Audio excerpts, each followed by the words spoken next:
YouTube, we're talking college sports in the Deep South where college football is king.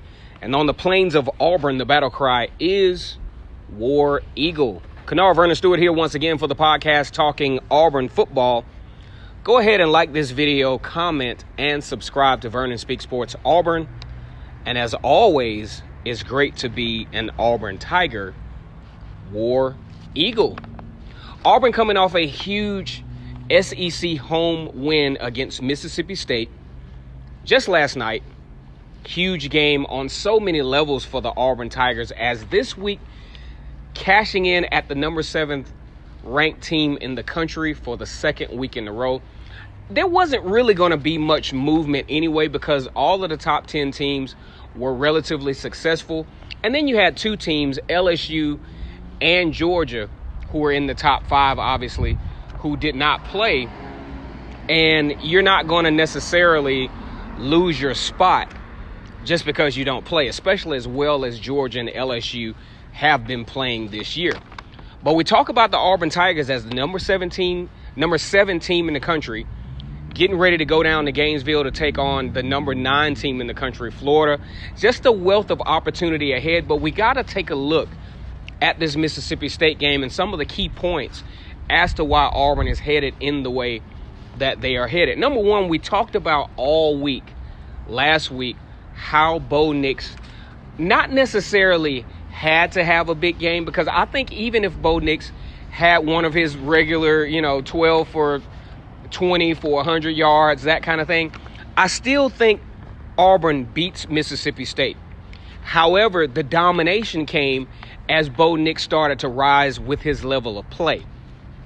I felt like these games, like, say, Tulane, for example, and even at portions against Kent State and maybe even Oregon, with Bo Nix upping his level of play, Texas A&M as well, Bo Nix upping his level of play, that's where you start to get these crazy point differentials like what you had legitimately against Mississippi State. Very Purdue-ish. If you all remember the Music City Bowl where Auburn took on Purdue and basically murdered them, kind of similar in how that game went last night for the Auburn Tigers.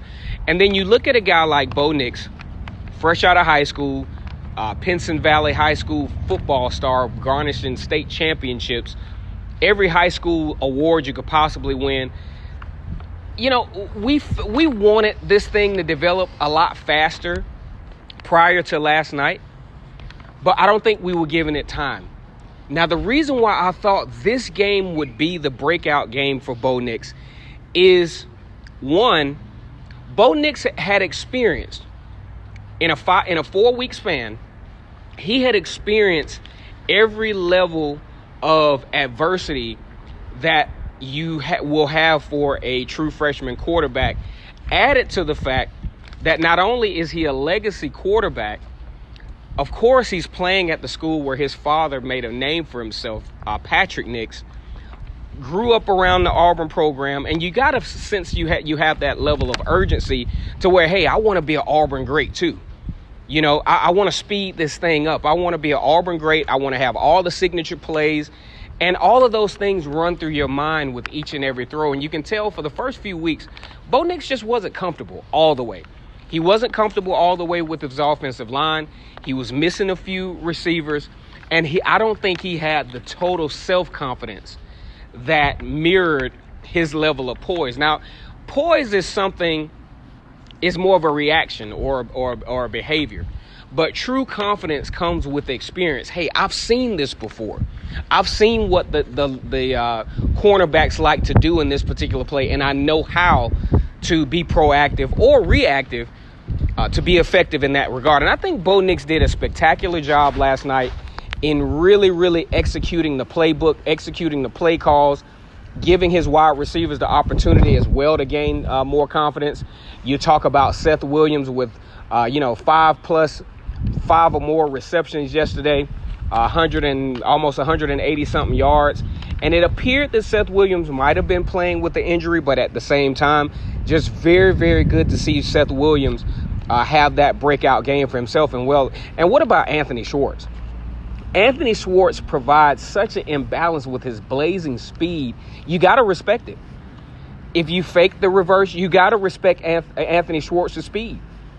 Eli Stove, what I started to see out of Eli Stove as well is that Eli Stove looks like he's getting a little bit more comfortable running on that injured knee. Because if we all remember, Eli Stove injured his ACL. I think he came back a little bit too early, got a little bit of playing time last year, but really starting to emerge as a really, really nice threat for the offense this year. So all in all, I think Auburn is trending in a good direction. Number one, their numbers, they have a 70% touchdown red zone conversion ratio. I'm going to tell you why that's important. Because in the past, Auburn was like in the mid-50s, early 60s percent-wise in this particular realm. And for them to start to close the gap as far as touchdowns scored, that's going to put you on the same. Those are the little things that put you in the same ballpark as, say, a team like Alabama or a team like Georgia or a team like Clemson, who are almost sure shots when they get down in the red zone. Also, I like the fact that Gus Malzahn was very diverse in his play calling. Although it wasn't an astronomical amount of yards, but you had multiple guys that got carries last night. You talk about DJ Williams. Finally got to see DJ Williams play from everything that I could see social media-wise. I was impressed myself. Folks were impressed with what they saw out of DJ Williams last night. So as we start to really look at Auburn as a potential, not necessarily national championship team, but not even a college football playoff team, but a really respectable team that will have an opportunity early November. One thing I thought, even in the offseason, that Auburn needed to do is to start to create some turnovers. That's something that they just really weren't good at. They played sound on defense, had kind of a bend but not break thing, because I think, I'm really still not impressed with the linebackers from last year. Not bad-mouthing the guys. They really worked hard, but definitely not elite, okay?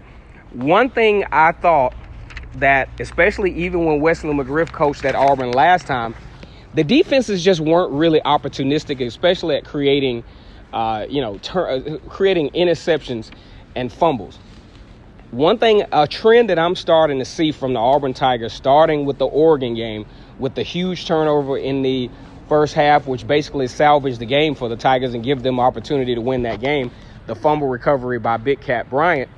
Then fast forward to Tulane, you had an interception by Jeremiah Denson that halted some momentum for Tulane, and a big one against Texas A&M early in the second half. I want to say the first drive of the second half, Jeremiah Denson, I think it was Daniel Thomas, that laid a nice hit on C.J. Spiller for the Texas A&M Aggies to really, and the reason why these things are so important is because those turnovers flip field position for the Tigers. And that's something that will continue to help an offense garnish some confidence. Now, Auburn had been making stops in the past and given the opportunity for, the offense to get going. But when you give the offense the ball in plus territory, that opens up a whole different set of play calling options, and Gus Malzahn took full advantage of it. That's one stat that I want to see continue to improve for the Tigers, is their ability to get takeaways. Also, you talk about defense as well. The merging depth of the defensive line is becoming huge. I saw Kobe Wooten play last night. Coinus Miller is continuing to be a force. And what's really great about this is with Coinus Miller and Tyrone Truesdale right there in the middle, you have the opportunity to move Derek Brown around to have impact, to help other guys make plays. Even though Derek Brown might not be the guy making the play, but he definitely facilitates a lot of domination, not to mention Nick Cole and Marlon Davidson playing lights out. And then you have the emergence of KJ Britt. KJ Britt is really starting to form into an all-SEC caliber linebacker. He's making some great tackles. He's providing a strong force right there in the middle. And when he makes the tackle, there's no forward movement. It stops right there. Very, very impactful player for Auburn. And also Christian Tutt. Christian Tutt is becoming a very all-around type player. I don't know if you guys remember McCole Hardeman for Georgia, but in my opinion, Christian Tutt provides that extra element of a player, but on the defensive side of the field, as McCole Hardeman did for Georgia, that X-factor type guy. One thing I like about Christian Tutt is the fact that he's really assisting the offense with his punt returns and helping Auburn start off drives in plus territory. That's something that Auburn really hasn't had before. He's very aggressive. He doesn't mind fielding the punt and seeing what he can do to garner some extra yards on those punt returns. So huge thing as well for the Tigers.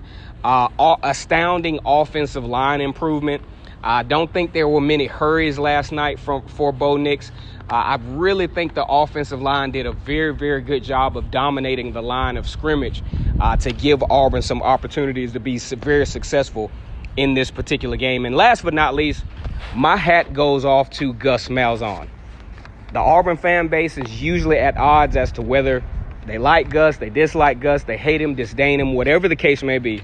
But my hat goes off to Gus Malzahn because he called a great football game. One thing about coaching, though, is not necessarily all about play calling. The preparation, if you're going to be a leader, period, it's all about how you prepare. And it was evident that Gus Malzahn and his staff did an excellent job preparing for all of the obstacles that come your way. First SEC home game, coming off a big win against Texas A&M. Easy to take your foot off the gas. You did not see that. You saw total domination from this Auburn Tiger team, and that's why now you're looking at a 5-0 Auburn team that's 2-0 in Southeastern Conference play, 2-0 in divisional play, and with a huge opportunity going into this weekend taking on the Florida Gators. Once again, it's Kennard Vernon Stewart here for the podcast talking Auburn football and the number 7 team in the country, Auburn Tigers, led by quarterback Bo Nix on offense and several guys on defense. Bo Nix is not doing it alone, though. He's got a good offensive line that's trending towards some great things. Boobie Whitlow, a lot of leadership there.